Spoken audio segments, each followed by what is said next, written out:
Hi everyone. आज हम बहुत ही मसालेदार टॉपिक के बारे में चर्चा करेंगे और वो है डायबिटीज़ को कंट्रोल करने में स्पाइसेस यानी कि मसालों का योगदान और महत्व। नियमित रूप से उपयोग किए जाने वाले मसाले ना ही केवल हमारे व्यंजनों को खुशबूदार करके उनका स्वाद बढ़ाते हैं बल्कि कई बेहतरीन हेल्थ बेनिफिट्स भी देते हैं। आज हम आपको ऐसे 5 मसालों के बारे में बताएंगे जो ना ही सिर्फ ब्लड ग्लूकोज को कंट्रोल करने में मदद करते हैं बल्कि इसके साथ इसकी कॉम्प्लिकेशन को प्रिवेंट करने में भी मदद करते हैं। जस्ट टू रिकैप, डायबिटीज़ एक ऐसी कंडीशन है जहां इंसुलिन की कमी या बढ़ती हुई इंसुलिन रेजिस्टेंस या दोनों के कॉम्बिनेशन के कारण ब्लड ग्लूकोज लेवल बढ़ जाते हैं और लंबे समय तक बढ़ी हुई blood glucose diabetes related complications जैसे कि heart attack, stroke, vision disturbances, kidney failure और न्यूरोपैथी जैसी बीमारियों को जन्म देती है। डायबिटीज मैनेजमेंट का गोल होता है ब्लड ग्लूकोज लेवल्स को नॉर्मल रखना और डायबिटीज की कॉम्प्लिकेशन से बचाव करना। बिना देरी किए बात करते हैं उन 5 मसालों की जो डायबिटीज में ब्लड ग्लूकोज को सामान्य रखने में और डायबिटीज की कॉम्प्लिकेशन से बचने में मदद कर सकते हैं। सबसे पहले बात करते हैं गोल्डन स्पाइस की यानी कि हल्दी की। हल्दी एक ऐसी स्पाइस है जिसका उपयोग लोग सदियों से ना ही केवल भोजन को स्वादिष्ट बनाने के लिए लेकिन एक औषधि के रूप में भी करते आ रहे हैं। हल्दी में एक स्पेशल बायो एक्टिव कंपाउंड होता है जिसे करक्यूमिन कहते हैं। करक्यूमिन में बहुत सारी मेडिसिनल प्रॉपर्टीज पाई गई हैं। काफ़ी साइंटिफिक स्टडीज में यह दिखाया गया है कि इसमें antioxidant, anti inflammatory, anti cancer, neuroprotective और एंटी डायबिटीज एक्टिविटी होती है। इसीलिए इसे जोड़ों का दर्द, बुखार, इन्फेक्शंस और कुछ लंबी बीमारियों में प्रभावी पाया गया है।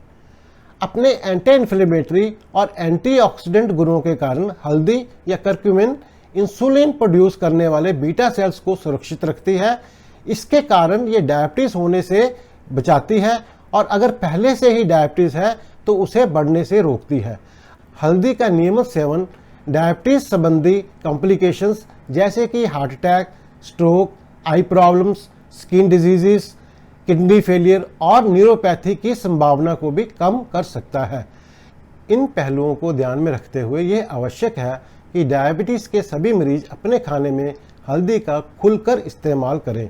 लगभग 2 से 3 ग्राम हल्दी इसका लाभ देने के लिए पर्याप्त है, लेकिन आप थोड़ा अधिक भी खा सकते हैं क्योंकि यह रिलेटिवली सेफ होती है। आप अपनी क्षमता और सहनशीलता के आधार पर रोजाना ज़्यादा यानी कि 5 से 10 ग्राम भी खा सकते हैं। बस ये ध्यान रखें कि मात्रा धीरे धीरे बढ़ाएं क्योंकि कुछ लोगों में अधिक डोज लेने पर पाचन में खराबी, चक्कर आना, खुजली और कब्ज जैसे साइड इफेक्ट देखने को मिले हैं। अब बात करते हैं मेथी के बीज की, जिसको गोल्डन सीड्स भी कहा जाता है। मेथी के बीज लंबे समय से भारतीय कुजीन का एक प्रमुख हिस्सा रहे हैं और सबसे पुराने मेडिसिन प्लांट्स में से एक है। पहले ये बात करते हैं कि मेथी के बीज कैसे काम करते हैं। यह आंतों में ग्लूकोज एब्जॉर्प्शन को धीमा करके ब्लड ग्लूकोज को अचानक बढ़ने से रोकते हैं। इंसुलिन सिक्रीशन को बढ़ाते हैं जो ब्लड ग्लूकोज को कम करती है। इन दोनों एक्शंस के कारण फास्टिंग और पीपी ग्लूकोज दोनों ही कम हो जाते हैं। फैट एब्जॉर्प्शन में कमी के कारण सीरम कोलेस्ट्रॉल और ट्राइग्लिसराइड्स का लेवल भी कम हो जाता है। इसमें पाए जाने वाले एंटीऑक्सीडेंट्स डायबिटीज की क्रोनिक कॉम्प्लिकेशन से भी बचाव कर सकते हैं। अब बात करते हैं कि मेथी के सीड्स का सेवन कैसे किया जाए ताकि आप उसका बेहतर फायदा उठा सकें। मुख्य भोजन के साथ 5 से 10 ग्राम मेथी के बीज का दिन में 2 बार सेवन करें। धीरे धीरे खुराक को 5 ग्राम के अनुपात से बढ़ाएं। टॉलरेंस और ब्लड ग्लूकोज के आधार पर डोज बढ़ाएं और अधिकतम खुराक तय करें। आप एक दिन में 100 ग्राम तक मेथी के बीज ले सकते हैं। आप रात भर भिगोए गए कच्चे मेथी के बीज को सुबह क्रश करके पानी के साथ सेवन कर सकते हैं या बुने हुए बीजों को ऐसे ही या पाउडर के रूप में भी इस्तेमाल कर सकते हैं। आप मेथी के बीजों को स्प्राउट करके भी खा सकते हैं। कुछ लोगों में मेथी के बीज nausea, gastric upset, dyspepsia, bloating sensation, diarrhoea, headache, dizziness यानी कि चक्कर आना और पिक्यूलियर स्मेल इन स्वेट या यूरिन भी कर सकते हैं। ध्यान रखें, चक्कर और सिर दर्द हाइपोग्लाइसीमिया के कारण भी हो सकते हैं। मेथी के बीज बहुत ही प्रभावी और extensively studied anti diabetic medicinal plant है। इसके बारे में विस्तार से जानने के लिए मेरा video fenugreek seeds in diabetes control जरूर देखें। उसका लिंक ऊपर आ रहा होगा, मैं डिस्क्रिप्शन में भी उसका लिंक डाल दूंगा। अब बात करते हैं दालचीनी की, जिसको इंग्लिश में सिनामन के नाम से जाना जाता है। सिनामन दुनिया भर में इस्तेमाल की जाने वाली स्पाइसेस में से एक है। हालिया रिसर्च के अनुसार दालचीनी का जनरल हेल्थ और डिजीज कंडीशंस में काफ़ी योगदान हो सकता है। हम आज की चर्चा ब्लड शुगर कंट्रोल और डायबिटीज तक ही सीमित रखेंगे।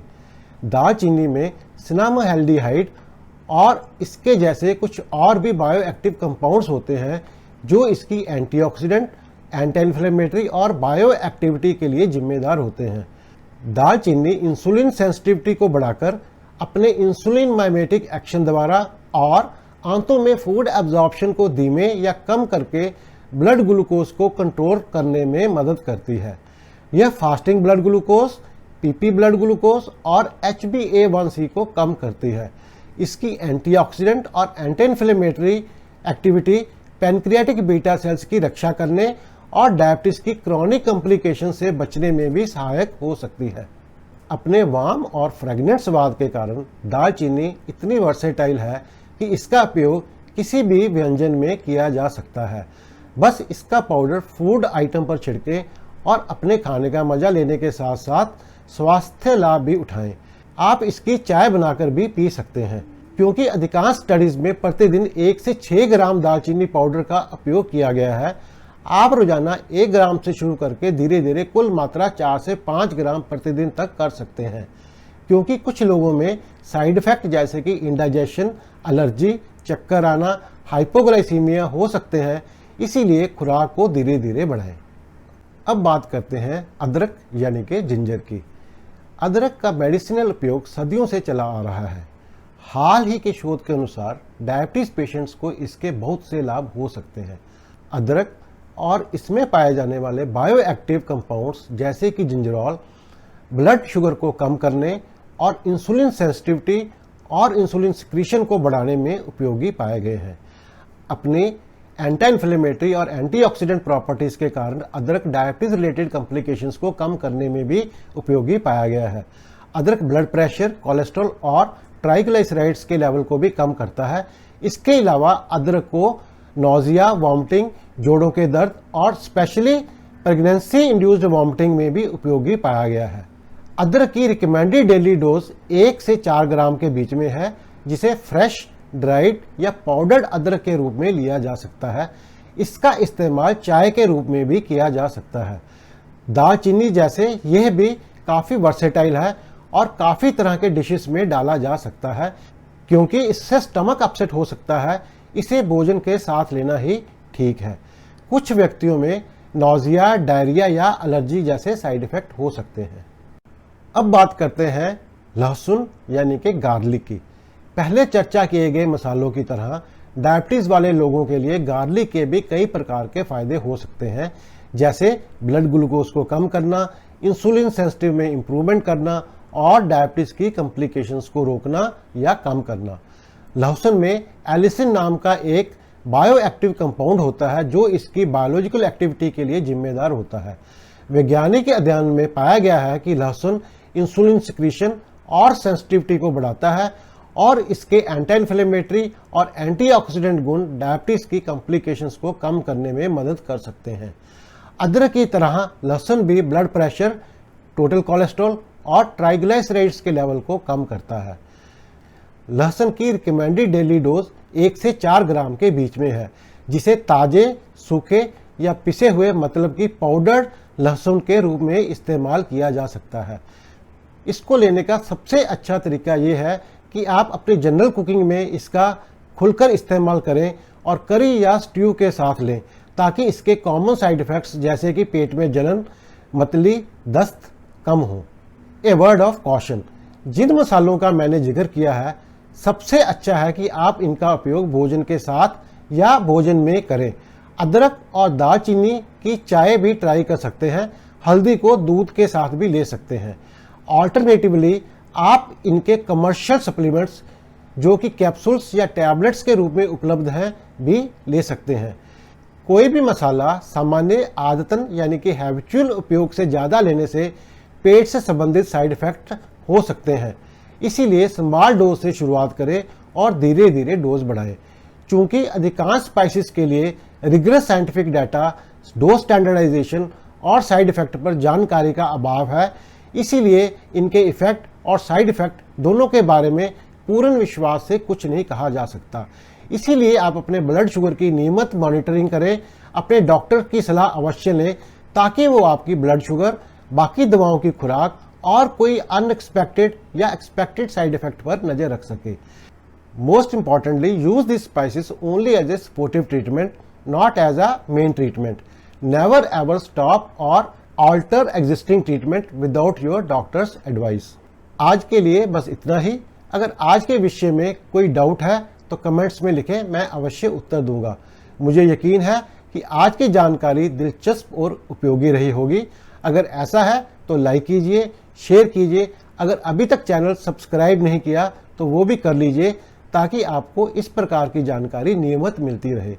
तो जल्दी ही मिलते हैं एक और वीडियो के साथ। तब तक खुश रहें, स्वस्थ रहें।